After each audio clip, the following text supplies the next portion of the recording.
Hello, everyone. Thank you so much for tuning in to our monthly market update. Today is February 7th, 2023, and we have already seen, even in the last 30 days, a change in our market that I want to share with you because this is all about equipping you with the accurate data, the accurate numbers, and all the information that you need. Because if you're thinking about buying, selling, or investing, or you know someone, you're going to want to listen to this or share it along with them.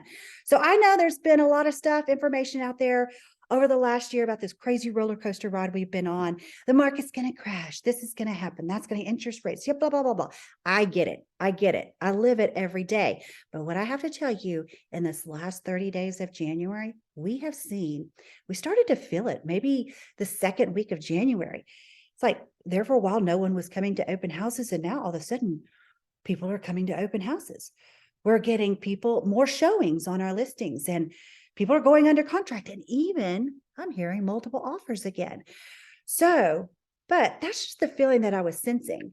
And until you match it with the data that we're going to take a look at, then it gives us a clearer picture on what we can expect over the next months and maybe even the next year. So let's just go ahead and get straight into things. Excuse me here. What I'm going to share with you here is let's get this up and going. One of the best things that we just saw, mortgage rates trending down. Yes, just even as last week we saw them come down to 6.09%.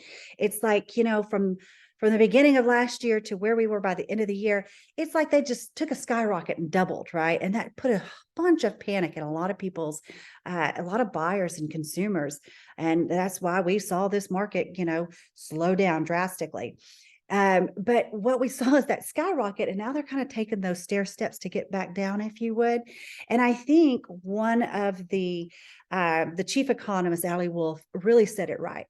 And he says, I wonder if some consumers have worked through the 5 stages of grief of higher mortgage rates. And I think that really depicts it just correctly. I think what we were seeing and what we were feeling is that consumers and buyers, we hadn't seen 6-7% interest rates, and golly geez, I don't know how many decades it seems like, but it's been quite some time that we have seen interest rates. And I think people just panicked with that. Didn't know what to do, know what to make about it. And of course, the headline saying market crashing and all this stuff definitely sent a lot of people into a panic. So they had to do those 5 stages of grief, if you would, to come back to what might be a new norm for us. Now, where they headed to, if you've been tuning in to some of the stuff that I've been saying, is that yes, there is some people that say we could see another increase, another hike and raises, but nothing like what we saw and what we experienced in 2022.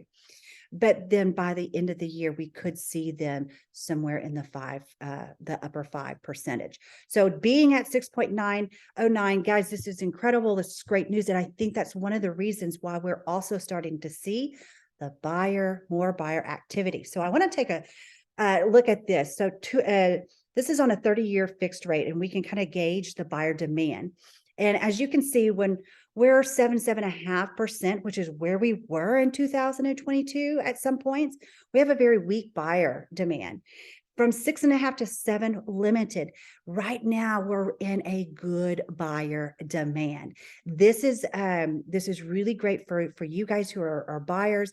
If you're a seller looking to get out of the market. Now, what could happen if rates come down? Like I said, by the end of the year sometime, if we see those rates come down under 6%, we're going to have a strong buyer demand. So be prepared for that. If you are a buyer, maybe getting in right now, so you're not competing as much with other buyers that are in the market, might be a great time for you. So something to take into consideration there. Now, I want to take a look at, because I mentioned to you that we can take a look at what the active inventory is, what that's all of the homes globally on the market. And then we can take a look at the new inventory. That's new homes that are hitting the market. And we compare that with the number of sales that are occurring month to month. So what we see here on this top line is the active inventory. And we have seen since October, the active inventory starting to decline. Now, that is all of the listings for sale.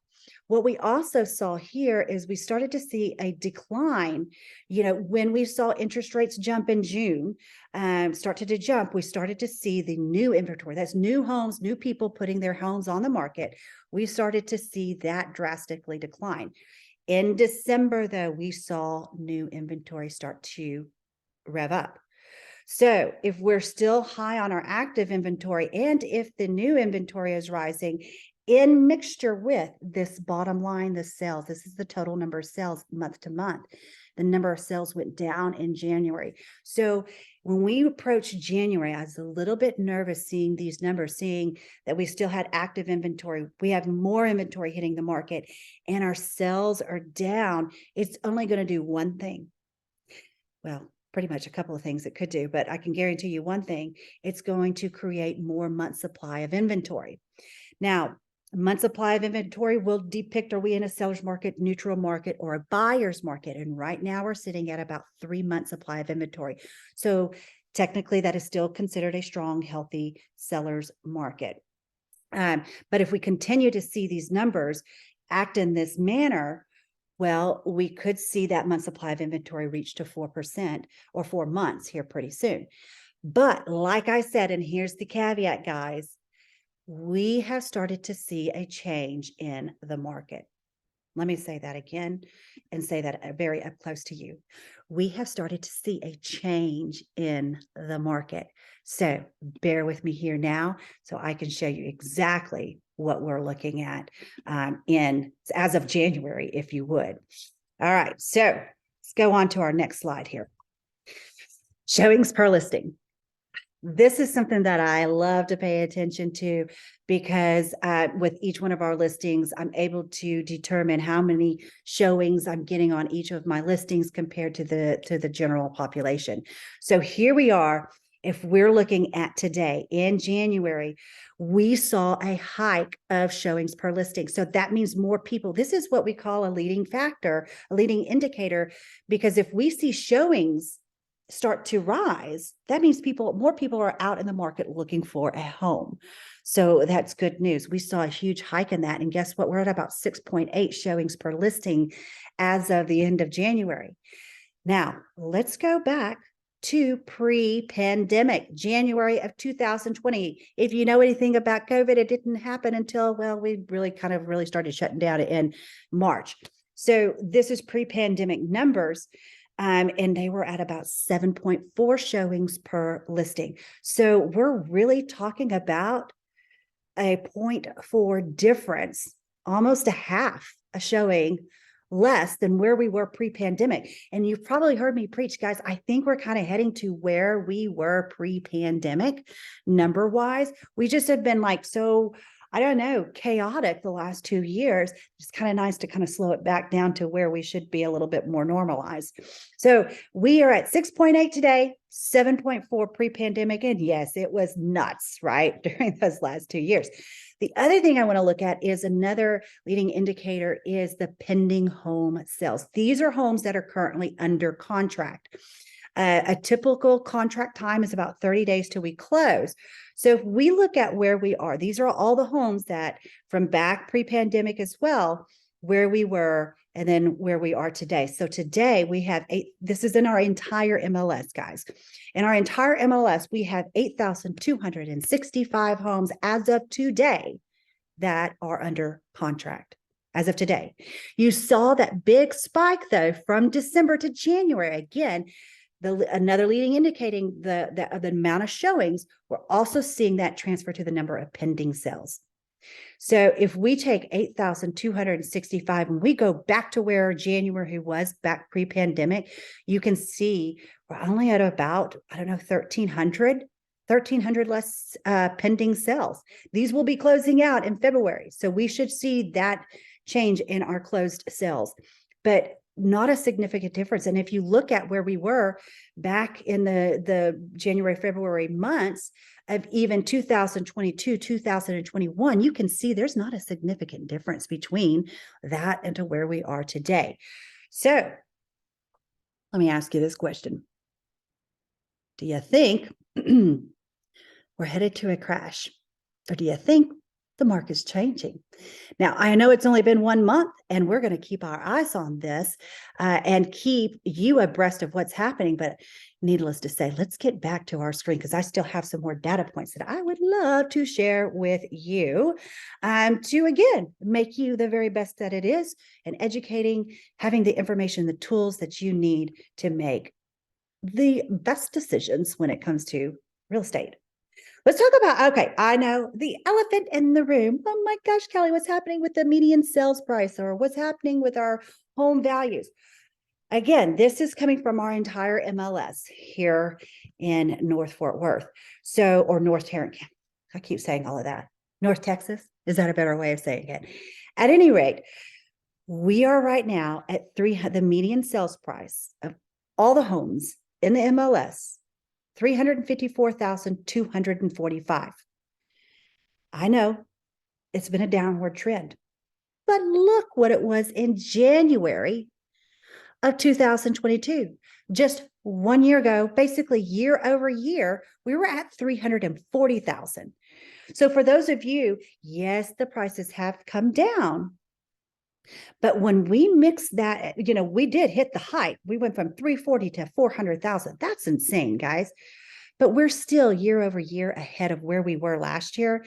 And guys, if we continue to see trends on this, if we continue to see showings pick up and pending homes sales pick up, guess what's going to happen with the median sales price?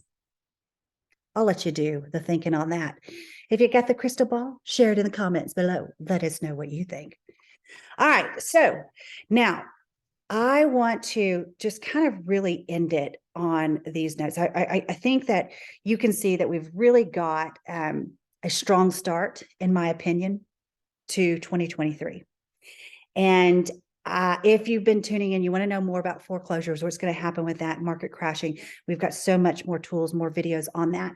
All I can say is it's still going to be an interesting, volatile market for 2023. So you're going to have to kind of play with the numbers and see, when is the best time to buy? When is the best time to sell? And I really think that right now you're still in a great storm because there's inventory for you to choose, more inventory for you to choose from. Interest rates are at 6%. And guys, if they go lower, just refinance your house, but get into it before prices start going back up again. Because what do you think is going to happen? And hear me say this. What do you think is going to happen when interest rates come down and more inventory in the spring hits the market? Why don't you comment below with your answer? I'd like to see that. I'll let you know mine if you give me a call. All right, guys. So there's your monthly market update. Hopefully you learned something today. Please let us know. Love making these videos for you because, like I said, we want to keep you educated and abreast of what's happening in the real estate market. But do let us know if you enjoy our videos because we like making them for you. Until next month, have a great February and a happy Valentine's Day.